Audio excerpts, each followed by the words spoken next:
Hello అండి, welcome back to my channel. నేనైతే ఎంతో ఈజీగా ఎంతో తొందరగా బ్రేక్ఫాస్ట్ రెసిపీ చేసుకోవచ్చండి. అదేంటంటే ఎగ్ రైస్. నేనైతే ఎలా చేశానో చూపిస్తాను పదండి. ఇప్పుడు ఈ ఎగ్ రైస్ కోసం అయితే నేను ముందుగా స్టవ్ ఆన్ చేసుకొని కడాయి పెట్టుకున్నాను. ఈ ఎగ్ రైస్ కోసం అయితే నేను 2 ఎగ్స్ తీసుకున్నాను. ఈ కడాయి మంచిగా హీట్ అయ్యాక దాంట్లో ఒక 2 టేబుల్ స్పూన్ల ఆయిల్ వేసుకొని బగారాకు, కొంచెం చెక్క, 3 లవంగాలు వేసుకొని వేయించుకున్నాక కొంచెం జీలకర్ర, ఆవాలు వేసుకున్నానండి. ఆ తర్వాత ఒక పెద్ద సైజు ఆనియన్ని సన్నగా తరిగి వేసుకున్నాను. ఒక 2-3 పచ్చిమిర్చి కట్ చేసి వేసుకున్నాను. ఆ తర్వాత ఒక 5-6 వెల్లుల్లి కచ్చపచ్చగా దంచుకొని వేసుకున్నాను. కొంచెం పసుపు వేసుకొని వీటన్నింటిని మంచిగా కలిపేసుకున్నాను. కరివేపాకు కూడా వేసుకున్నాను. చూడండి, ఇవన్నీ మంచిగా ఏగే విధంగా మంట అయితే మీడియం ఫ్లేమ్లో పెట్టి మంచిగా కలుపుతూ అయితే ఫ్రై చేసుకున్నాను. ఆ తర్వాత ఇప్పుడు తీసుకున్న 2 ఎగ్స్ ఉన్నాయి కదా, పగలగొట్టి అయితే ఇందులో వేసుకుంటున్నాను. చూడండి,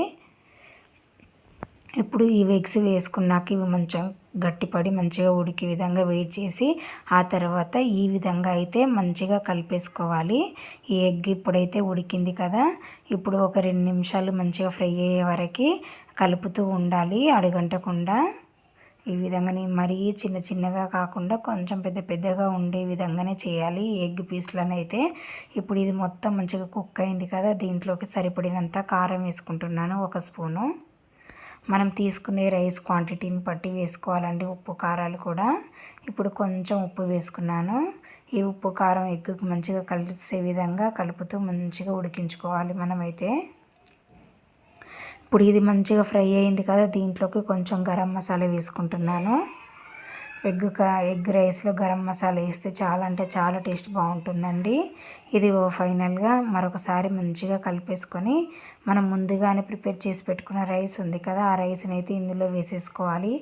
మనం ఇప్పుడు ఉడికించుకున్న రైస్ అయినా పర్లేదు, లేకుంటే నైట్ మిగిలిపోయిన అన్నంతో అయినా చేసుకోవచ్చండి ఈ ఎగ్ రైస్ అయితే.